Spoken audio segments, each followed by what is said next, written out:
Simon & Schuster Audio presents Say Hello to the Bad Guys. How Professional Wrestling's New World Order Changed America. By Marc Raimondi. Read by the author.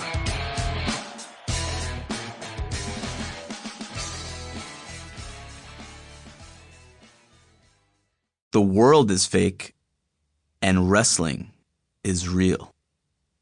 Rick Rubin. Introduction. The sun hadn't come up yet when I got to Los Angeles International Airport. It was May 2nd, 2023, and I had arrived about 90 minutes early for a 6 a.m. flight to Newark, New Jersey. Another UFC fight week was awaiting me on the other side of the cross-country trek.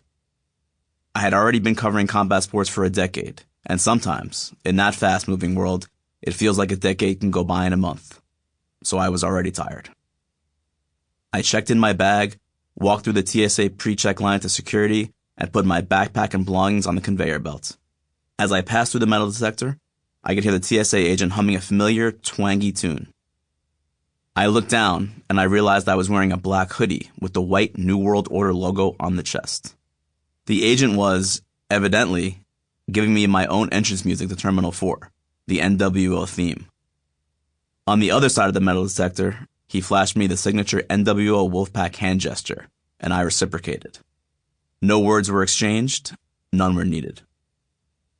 After I started working on this book in 2021, I flew down to Florida, visited Hulk Hogan's beach shop in Clearwater, and picked up the hoodie.